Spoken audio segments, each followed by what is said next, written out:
They, for example, like Christine coming back from having a baby, they made sure that she had her desk back. And I know that's such a small thing, but... That's good of them, yeah.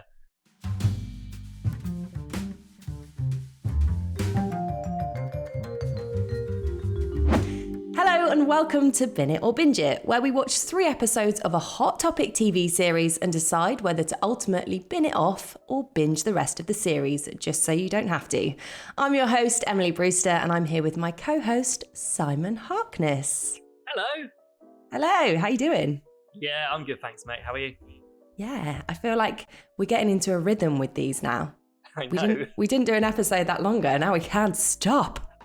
What have you been up to, mate? Oh wow, coming in hot. What have I been up to?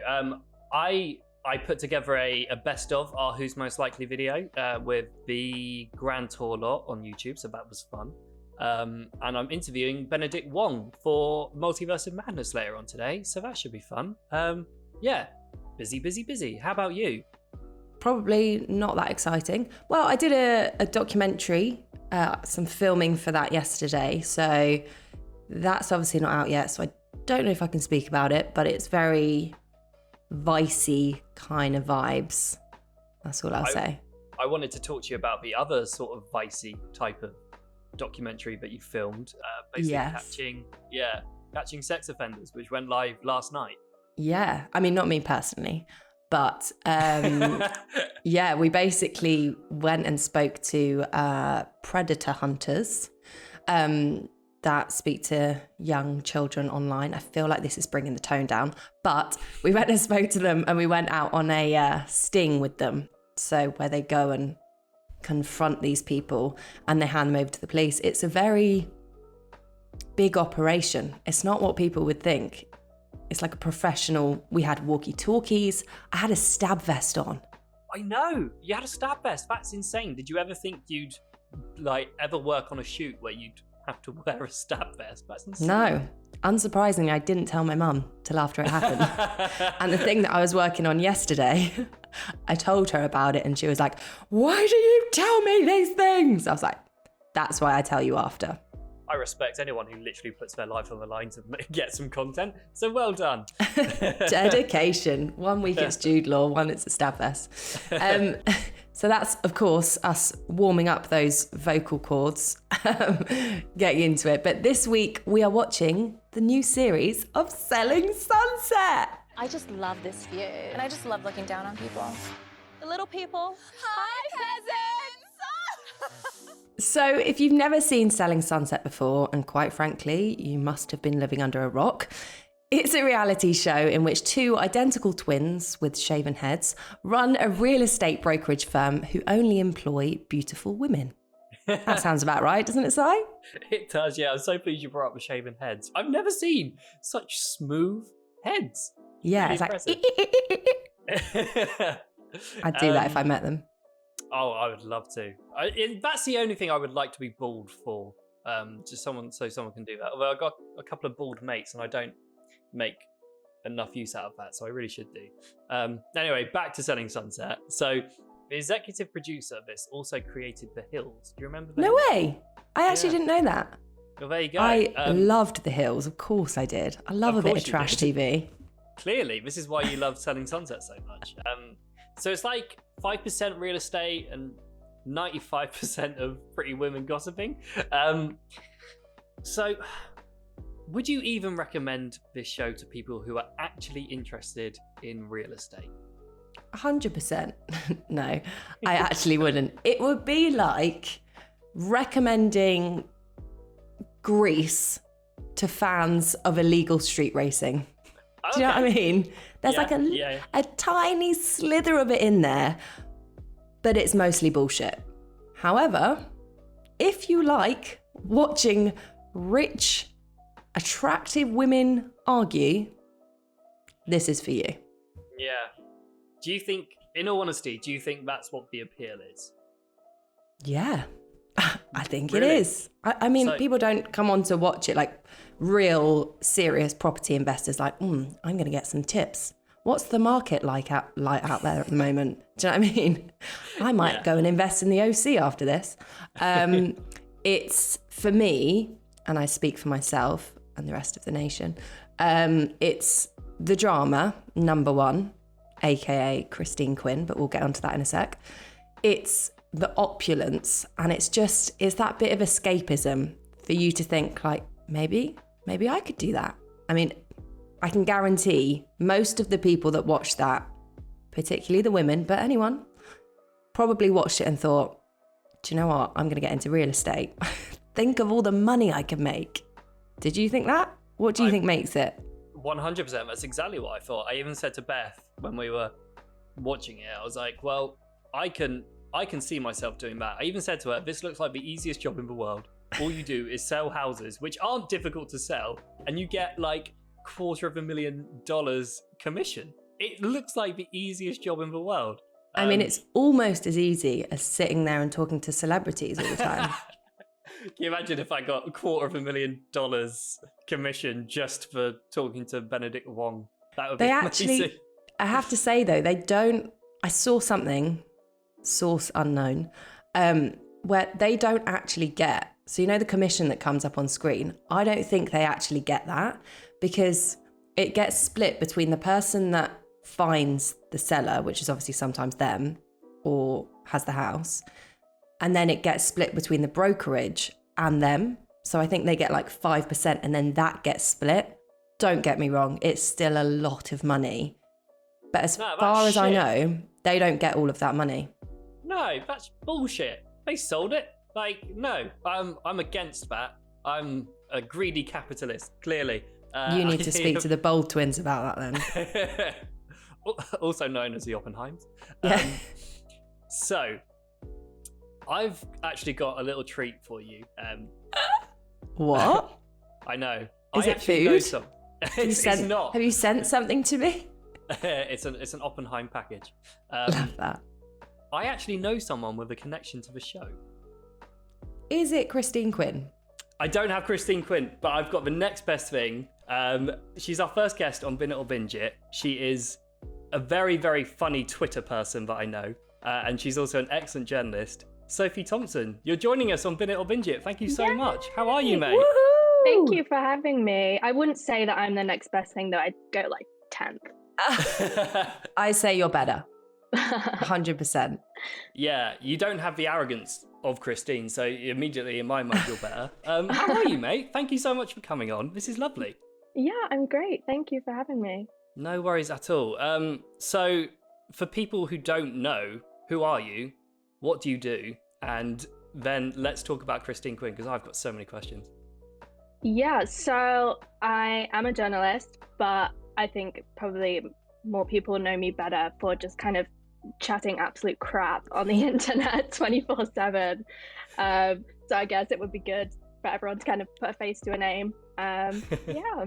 Yeah, I mean, I saw your tweet about Molly May's Hogwarts mat yesterday, and you are getting some hate on that. That's really funny. Yeah, I'm just like, I kind of got to the point now where I turn the replies off, because I'm like, are people getting this pressed about a doormat? Like, it's a doormat. I don't know. And it's an ugly doormat as well. It's a really like tasteless, ugly doormat. It says "Welcome to Hogwarts," and as Sophie pointed out in the tweet, it's in front of her like £3.5 million house, and her doormat says Stunning "Welcome house. to Hogwarts." And I have to see the this. decor is really good in the house. Like, she's made it really nice, and then just put this doormat on it. I'm sure we'll insert a picture here so that people can see it, because I'm buzzing to go and look at this. Yeah, and we'll do it with your tweet as well, just so you can get even more hate. Right, so let's talk about Christine Quinn. You've interviewed her, and I think the only way I can describe you is as her new best mate, because we follow each other on Twitter. You're very funny on Twitter, as you mentioned. And out of nowhere, I just saw that you had an interview lined up with Christine Quinn. How the hell did this happen?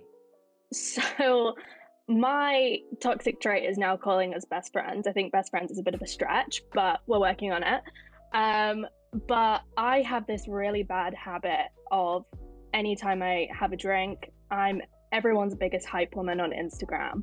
And I would always be commenting on her pictures like, oh my God, Queen, you're amazing. Like, basically hyping her up. Like, she has no idea who I am. And I remember the first time I did it, I woke up the next day and I saw I had a notification from her, and she replied, and I was like, what have I done? Because I was like, I can't remember what I'd written. And I was like, I don't know, I was just like so buzzing that she'd responded to me that I just kept pushing it more and more and more. I was like, I wonder how far I can take this. And I remember when she did her pregnancy announcement on Instagram, I commented saying, I wish I was your baby, which is a little bit weird, but she actually found it really funny. So yeah. And then when I reached out to interview her, I honestly didn't think she was going to say yes, but within half an hour of asking, they were like, when can we do this? When can we set this up? So did you get the interview via her, or was it via her people, or like what was it? Yeah, so she has obviously like a PR person, but I've found that like when I've interviewed people before, they always have their PR people there. They're kind of saying what you can and can't ask. And she kind of joined the call, and I was like, oh, are you staying? She was like, oh no, I'm leaving. Like, I was just making sure you guys got in okay. So it was literally just me and Christine having this conversation. Who'd have thought, when you were just messaging her drunkenly? I have to ask, what is she actually like? Is she as bitchy as she comes across in Selling Sunset? I think she's actually very smart. She kind of has, had this villain character made of her, and she's ran with it. And realistically, without the show, and without her in the show, it would be about houses, and that's not what people watch it for anymore. They watch it for her, and she knows how to play up to people. But honestly, I've interviewed tons of people. She is one of my favorite people I've ever spoken to. She's very genuine, nothing is off limits. She wants to tell you everything. And, she took a genuine interest in me as well, which is something that you don't get a lot of the time. And, I originally said to her, oh, we'll be chatting for, I don't know, half an hour. And, it got to an hour later and we're still just gossiping away. And it was just really nice and actually quite refreshing, because I was so scared of her and so scared of doing this interview that I literally sat on my sofa and got drunk before doing it to calm myself down. I was like, at least if this goes badly wrong, I can blame it on the alcohol. But she was great. It sounds like your toxic trait is just drinking, not drinking and commenting, just drinking. Seems like everything you do in your life centers around drink. That explains the funny tweets. Yeah, I've kind of dropped myself in it there, haven't I? And you've just made Sophie sound like an alcoholic, so... Yeah, sorry. When I asked you to do that, I didn't think we'd be talking about your alcohol problems on this podcast. I'm very sorry. So you kind of alluded to it there, she's happy to talk about anything. Did you get any sort of behind the scenes goss? Because she tweeted recently, didn't she, about the 5,000 different storylines. Did you bring that up at all? Yeah, to be honest, I kind of steered away from Selling Sunset as the topic because I wanted to give her a chance to kind of explain herself and what she's about as a person rather than what we see on the show. But, obviously elements of that did come up, and she said, one of the things she said was about the fact that everybody thinks she's this really bitchy person, but she's like, actually, I don't see that as a bad thing, because it just means I'm willing to say what everybody else is thinking. And, she's written this whole book, this whole manifesto about why it's actually a good thing to be a bitch. And I kind of like that for her, because she's, she really owns it. I appreciate that from her respect. Maybe we could all do with a bit of Christine in our lives. Not trying to be so nicey. What do you think we can expect in the next season? What is your prediction, Sophie? I want to hear it because I'm intrigued. I'm honestly concerned that she's not going to be in it much longer. Same. To be honest. Because, I don't know if you saw the other day, her and her husband have actually just launched a new platform where people can literally just buy and sell real estate with crypto, no agents needed. And, as great as these really nasty kind of storylines are about her or whatever, I don't know how much more of it she will be willing to sit and take. She almost doesn't need to take it, does she? She's made her name, and if it gets to a point where it's detrimental to her other ventures, then she'll happily sack it off, I think. And she didn't For go on sure. the reunion show, apparently. So No, feel she like- said she had COVID, but did she have COVID? I want to see the lateral flow. That's all I'm saying. Yeah. So my final question for you, Soph, is: are you still mates? Do you still talk? Do you still comment? Does she reply? Does she follow you? So we still have the me commenting, her replying relationship. But she is actually coming to the UK in June, I think it is. And she said to me, we should meet and hang out properly. So I don't know, we'll see. But I'm kind of, do you know what the first thing that came to my mind when she said that was, I'm 5'3" and she's 5'10" or 11 without heels, and she's always in these huge high heels. I was like, if there was ever a picture of us together, I wouldn't even be in it because she's like towering above me like this. But yeah, we'll see. where would you take Christine Quinn on your pal date? Is it really like a kind of British experience if you don't go to Wetherspoons? I feel like she could use that in her life. Yes. Her sipping Christine on a Purple Quinn. Rain. Amazing. That would be so good. Can we come? Yeah, Let's can do we a film spoons it? day. We'll do a spin-off show. I also want to know, does she look incredibly flawless? Because I heard that she spends about $1,000 a day on her hair and makeup. This is all rumours, obviously. Seriously? And takes about 4 hours to get ready. I get the impression that that is probably true because we did cameras off because she didn't have any other like engagements that day. So she was just kind of chilling at home. And yeah, I mean, literally when you see her in the street, she's got like these incredible hairstyles and makeup and stuff. So I get the impression that that probably does sound like quite a Christine thing to do. So yeah, I mean, from my guess, I'm going to say it's probably true. That is crazy. How does she fit it all in? That's what I always think. And I'm watching it. And then I heard that about the 4 hours to get ready. She has a baby. She is also a boss bitch. How? Yeah. I know we all have the same 24 hours in the day. Oh, you Linking know us what's back actually funny? Well, this actually did not make it into the interview, so I can say it to you guys, but she literally word for word said that to me. She was like, we'll have the same 24 hours. It's up to you what you want to do with it. Be honest, did your respect for her drop a tiny bit once you said that? I just thought it was funny because it was in the middle of that whole discourse. So I had to mute myself because I was laughing so much. I was like, she literally has no idea like what she's just said. That is incredible. That is insane. Maybe she was influenced by Molly May. Who came first? I mean, I have seen a tour of her house and there's no Hogwarts doormat that I saw. So, maybe No. there's... No. Well, guys, we do all have the same 24 hours in the day, and you've been very kind to give us 15 minutes of your 24 hours. So thank you so much for joining us.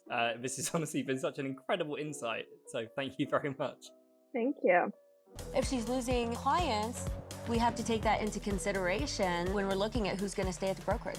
I am making your job harder. That doesn't bother me. Is this like the end for her?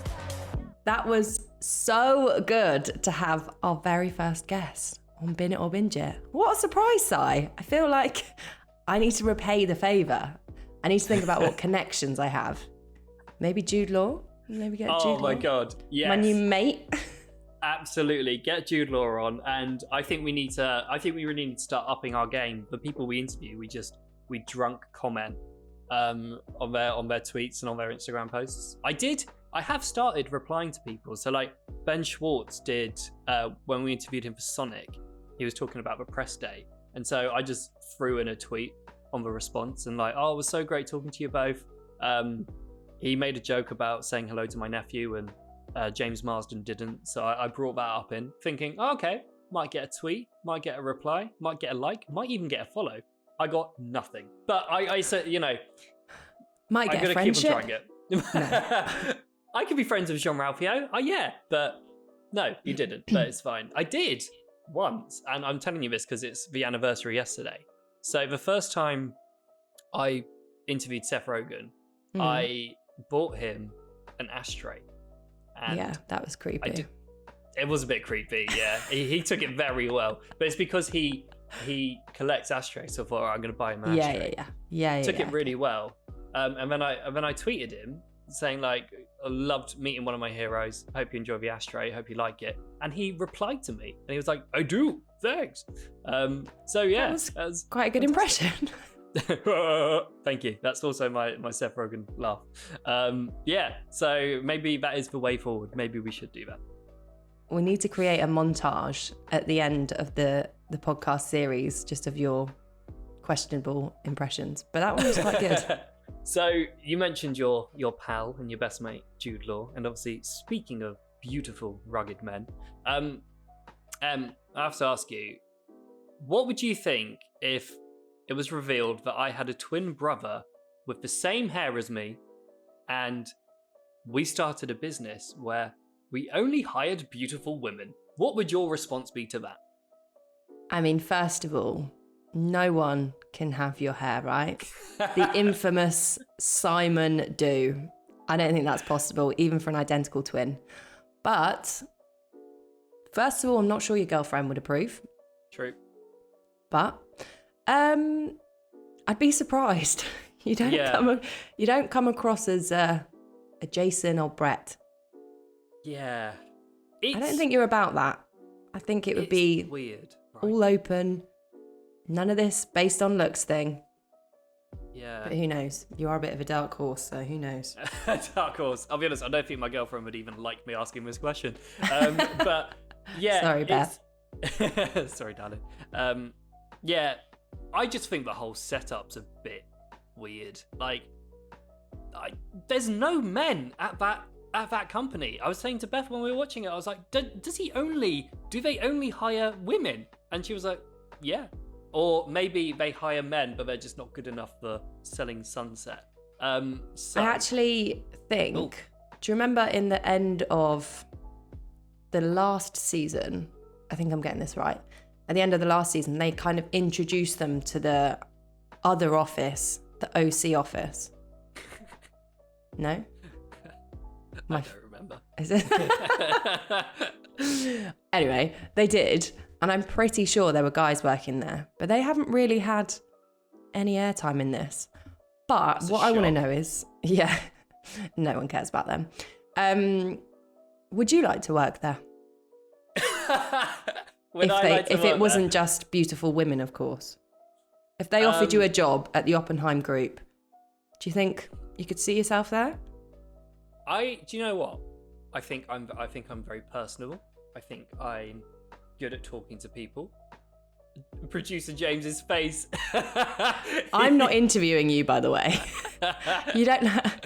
What can you bring to the table, Simon? It really does sound like an interview, doesn't it? Yeah. I think I can chat to anyone. I like houses. I've got my own property portfolio. I like modern art, and let's be honest. Shit. You could be a terrible real estate agent and sell those beautiful houses. I've never had a listing over 10 million. How many houses can say they have 2 pools? I don't think the Oppenheims are particularly nice people if you just look at the way they run that business and you basically think what that business is being sold on. I think I could do it, but I don't think I would like to do it. What about you? Do you think you could do that job? Hell yeah. Stupid question. Also, I'm just backtracking. Jason and Brett, I actually think they're quite nice. Really? In how they run it. Yeah, I think that they, for example, like Christine coming back from having a baby, they made sure that she had her desk back, and I know that's such a small thing, but that's a big, but that's a big thing for the girls. Do you know what I mean? Like that's their desk, and they'd hired loads of people in that time. I feel like they're not completely cutthroat. That was a bad example. That was a terrible example. They did a They gave them a nice desk thing. back. Why do you think they're so horrible? I know this isn't the question you asked, but I don't care. Oh, I don't mind. It's fun. I think they're What's your problem? What's my beef? My beef with the Baldies. I don't know. They just strike me as people I wouldn't want to work for. Like, I don't think the selling point of your business should be the supermodels that you employ. Yeah. And if you go into that office, you only see head to toe supermodels. I mean, these two bald men who basically are, I don't want to say pimps of real estate, but they come across as the pimps of real estate. And that's not a vibe I like.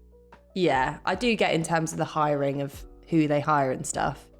But I think as actual bosses to the people that work there, I was about to give a spoiler then, but I'm not going to. But I think they're actually okay to the people that work there. But yeah, I think I could work there, but only maybe on like work experience terms. I couldn't do it long term. You know, like you went and worked at New Look or something for 2 weeks at school. I could go and do a couple of weeks there, but I'm not bitchy enough. Other people may disagree, but I don't think I'm bitchy enough to work there. What was your work experience when you went to school? It actually was at New Look. Was it? Yeah. What else did I do? I did something else. I think I like went and worked at my dance school, which I did anyway. But I went to an advertising agency in London. Oh, how very bougie of you. Very bougie. I went to an advertising agency. Basically, my next door neighbour in the village I came from was like, he was working in an advertising agency and he was quite high up. And so I left it, I think, until like 2 days before I needed to make a decision. I just said, can I do it with you? And he said, yeah, sure. It's early starts. Like, you'll be leaving the house at 6 o'clock. You won't get back until 8 p.m. And I thought, yeah, that's all right. And then I did it like 2 days in a row. I thought, oh my God, no, this is awful. So, you know, maybe if I could, in another world, maybe I should have been running a marketing agency, selling houses and employing supermodels. That could have been my career path. Yeah, well, I'm going to draw you back from that daydreaming we've got going on. Sorry, back on track. Yeah, I would definitely have to go and get some work done because I do not have enough silicon in me to work there. But I'd love to go and work there, stir something up a bit and then leave. Yeah. But I'd say that I'm probably quite young in comparison. They all have like the mindset of like mid-30s professionals, yet they look about 18. So like it's such a weird concept, this show. Like, well, yeah. Do you know how old they actually are? I was No. shooketh at this. Because Oh I think my a lot God. of people think in the office they wouldn't employ anyone over 35 maybe. Well, you would be wrong, my friend. Because, so Christine, how old do you think she is? I'm not going to do this with everyone, but... Christine, I reckon she's 32. Okay, not bad. This is going to be a boring game. 33. Okay, this one might surprise you. How old do you think Chriselle is? She is 27. 40. No way. 40. Turning 40? 41 this year, and so is Mary, and I think Maya is as well. Amanza is 45. What? Yeah. Mind Honestly, blown. I can see where all their commission goes. Yeah, right? Yeah, apparently silicon is quite expensive. That's mad. Wow. I feel like I look the same age as them, but they are literally like not double my age, but not far off. Yeah. Madness, well, isn't it? One of them Yeah. them's almost double your age. Yeah, that's crazy. Wow, that's really interesting. Thank you. I was wondering why I wasn't getting listings. And then I was like, oh yeah, it's because I'm not f***ing my boss. So, Sai, you've watched 3 episodes of Selling Sunset, right? Correct. Would you bin it or binge it? Every fiber of my body is telling me not to say this answer, but I would binge it. there's no All doubt. right. Yeah. Don't ask me why. I hate myself for wanting to binge it. It's like a cultural phenomenon, this show, isn't it? I think when the first, maybe not first series, but definitely maybe the second series, when that came out, like we were all locked down and it was all under COVID, and this felt like a show that everyone got on board with. I dislike most of the people on the show. I dislike their morals and I dislike their attitudes to life and stuff. But I can't stop watching it. In fact, on Friday when the first episodes dropped, me and Beth made homemade pizzas, bought a really nice bottle of wine, and we just thought, right, we're gonna do like a proper Selling Sunset binge watch. The only issue with that was that the wine was so nice that after a glass and a half, I was drunk. I wasn't even tipsy. I was flat out drunk. Don't really remember what happened in episodes 1 to 3. But yeah, I'm still gonna binge it. That is how bizarre and bizarrely addictive this show is. So yeah, I'd binge it. So you binge it, yeah? I'm gonna binge it. Yeah. Anyway, I think I know your answer. What, Emily? Would you bin it or binge it? I was umming and ahhing about this because the plot, I think there were holes in it. No, I'm joking, obviously. Binge my head off. And that is what I did. I do have a couple more to watch, but it wasn't just the first 3. Yeah, I just like how they are making this more about their life around property. It's not, I don't think it was so focused on the houses this time. I think like with them going on holiday, obviously Chriselle and Jason, their relationship being explored a bit more. Yeah, I think it adds to the drama and the gossip around it. If you want to be part of the brokerage, you need to stop disrespecting the other agents. So our final decision is that we decided to binge it. Yeah. Agreed? Everyone agreeing on this? Yeah, 100%.